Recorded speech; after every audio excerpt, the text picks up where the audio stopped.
What is going on, guys? Well, she finally made it. The 2027 GSXR 1000 is here, and this one is all mine. So we're going to get this bike out on the road. We're going to talk about what it's like to ride, what are the differences between this bike and its visually almost identical predecessor, and then we're going to compare it to some of the leader bikes that I've ridden. Is this much different than the others? I don't know about that, but I can say this. She's bone stock, haven't touched anything on the suspension, no tune. It actually sounds pretty good. Okay, so enough yammering. Let's get her on the road. So the first thing that you're welcomed with is a very familiar riding position. It's still the very comfortable bike that you've known before. The GSXR 1000. Now though, as we're riding, we're going to dive into this a little bit more deeply, but it feels like the suspension has been retuned. Now this is a standard model. Don't know how much retuning they did, but it does feel different. So let's take a pause. Go ahead and run her up into carousel, and now we're still getting her broken in, so we're not going to really be railing on her, but it doesn't mean we can't have a little bit of fun on the side of the tire while we're getting these tires nice and scrubbed in. These Bridgestone RS11 tires. So much confidence with these things. Oh my goodness, this bike turns in so quickly. And right there, you start to notice some of the differences between the new bike and the old bike. So what do I mean by that? Well, it's that lean sensitive throttle mapping that doesn't allow you to get super aggressive when that 6-axis IMU picks up on the fact that you've got her on the side of the tire. Now, keep in mind that this bike is bone stock, but so is my R1, and I got to tell you right out of the box, the GSXR 1000 is significantly more intuitive than the R1 when you are applying power on the side of the tire. It just seems to give you a little bit more. So I'm glad to see that. Happy to report that the Gixxer is still very much a Gixxer at heart. But it's not just that. There's a lot of intangible stuff that just is not going to show up on any spec sheet. So compared to the rest of the field, this Gixxer's got amazing throttle response. It's incredibly intuitive. We're in A mode, which is the most aggressive throttle map, and it feels like it is a cable throttle, a true one-to-one. Even though it is a fully electronic throttle, you may have noticed it's got cables. You can still adjust your cable tension or your throttle tension with the cables. It's just that they're not controlling throttle bodies directly, they're controlling a speed controller. And whatever all of that means in the general sense, it just basically translates to a bike that feels very intuitive. Significantly better than some of the ride-by-wire bikes, and again, better than the R1 right out of the box. As far as power goes, well, I gotta say, it's extremely linear,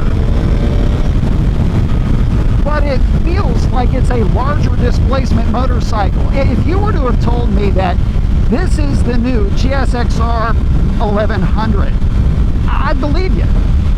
The initial throttle tip-in is so linear and so predictable. There's no waiting for any amount of torque report. You just twist the throttle and the thing starts to lay down power.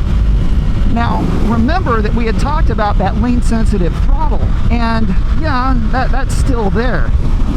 However, it's not super intrusive. You can still feel it, but at lower speeds, so far as I can tell, it's pulling a decent percentage of throttle out, but not so much to be fully distracting, kind of like the R1. So, not bashing on my R1, it's a great bike, but this Gixxer's kind of on a little bit different level. And to that point, you know, we're talking about that initial tip-in power. Yeah, Gixxers are kind of known for that.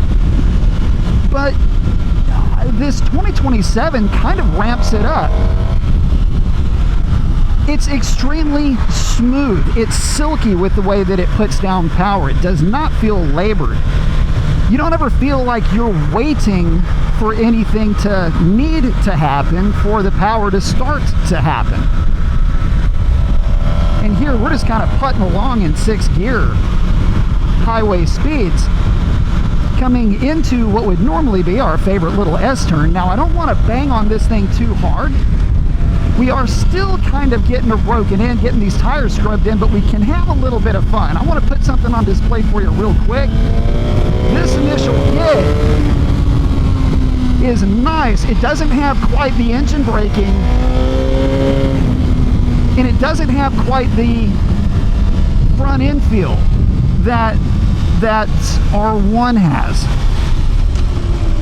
It's not to say that that's a critique, it's just an observation. But in saying that, again, this bike is stock.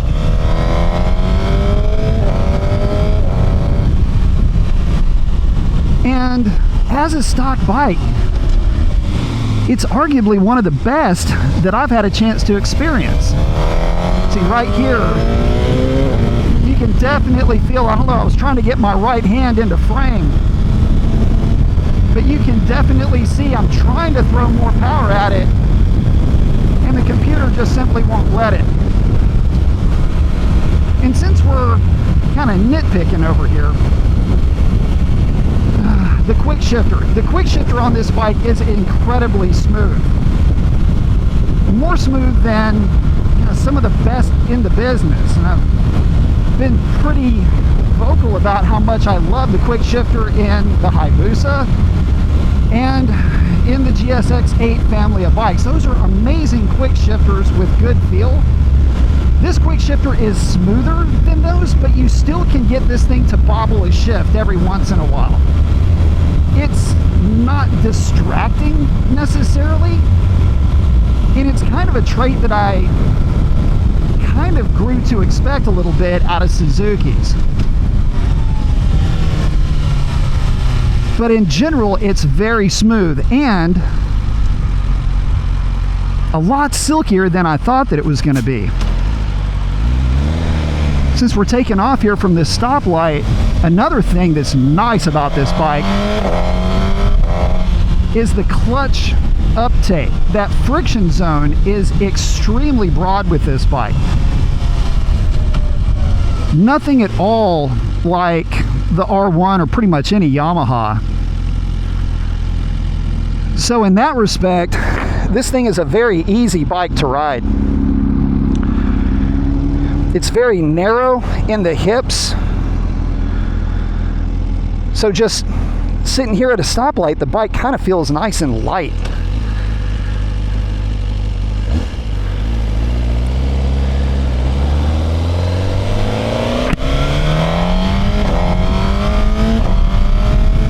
But I do have to admit,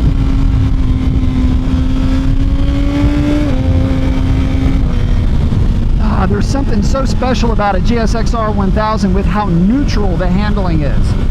So where the Yamaha R1 has a very heavy front end feel, the GSXR 1000 just feels more flickable. It feels like it has a quicker roll rate, if you will.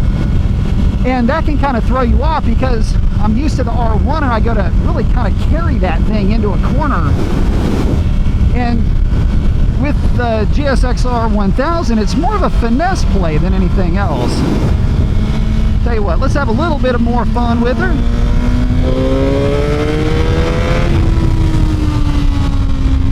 Yeah, a little bit more input.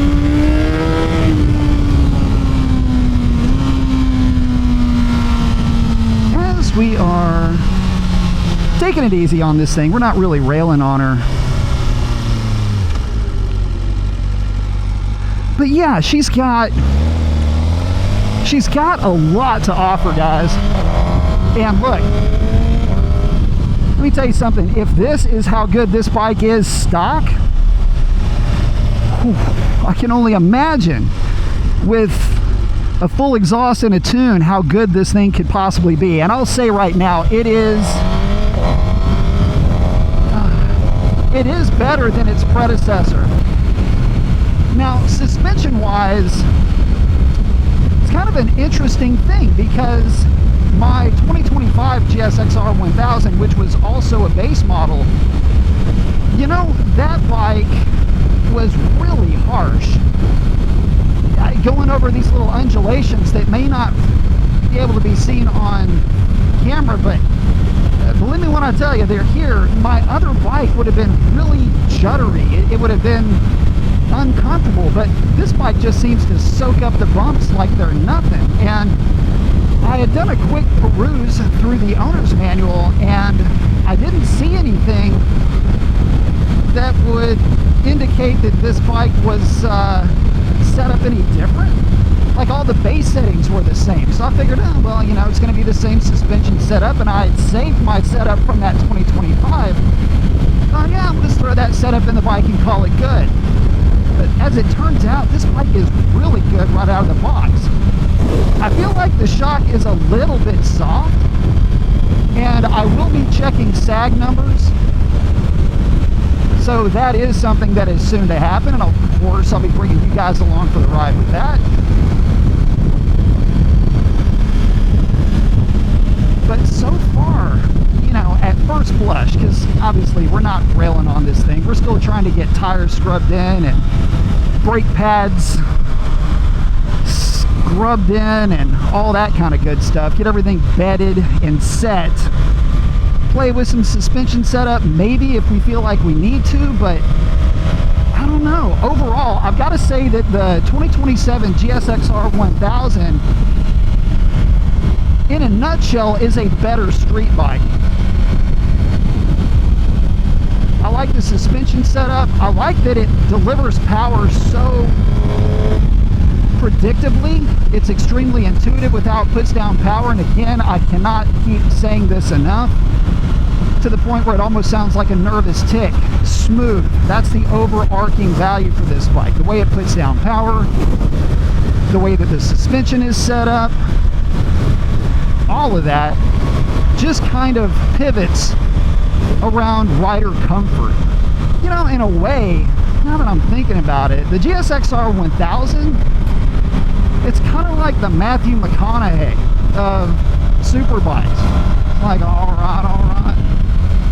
I mean, I can haul ass if you want. I love doing it. I'm good at it too. But once in a while, you know, it's kind of cool to slow down, take it easy, sniff a titty. I mean, why take everybody's sunshine away? Competition needs vitamin D too. All right. It just kind of feels like, I'm not going to say that it's lost its edge, but it does feel, in a lot of ways, much more street focused. The power is certainly there. The charisma is definitely there. There's no mistaking that it's a GSXR 1000. But it just kind of seems to go about things in a little bit more relaxed way. I'd say that's a good thing. I think it's a good evolution.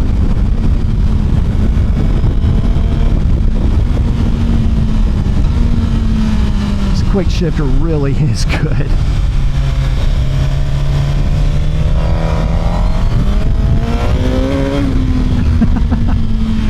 She'll still float the front tire coming out of that little corner, so I guess, yeah, she's making good power. And she'll still let you play, no doubt about it. Especially in some of those higher RPM areas. This bike does not seem to be really pulling that much power. Not like that R1 was. Now the R1 with a tune was completely transformed, but even still, this bike, here's the cool thing, the GSXR 1000, it allows you to have fun as she is stock. It's got an amazing, I don't know if it was coming over on video, but it's got an amazing, just an endearing intake snarl, very similar to the GSXR 750 in that respect. This big old can that we've got back here, You know, I know what it looks like on camera, but in person it doesn't look all that bad, and I gotta say, it sounds pretty good too. So, in saying all of that, big fan of this bike. Lots of details that you won't see on a spec sheet are showing through with this bike. More comfortable, more street oriented, excellent power right out of the box, which a lot of other leader class bikes, and other bikes I should say, just don't offer. This bike has got a lot going for it, just the way you paid for it, and as you want to make it more, you always can, but you just don't have to with this thing, and I think that is a pretty cool thing. Listen, if you made it this deep into the video, consider smashing that subscribe button. It helps out my channel way more than you know. Stay tuned for more 2027 GSXR 1000 content heading your way, and with that, I'm going to check out and go have some more fun with this thing. Y'all take it easy.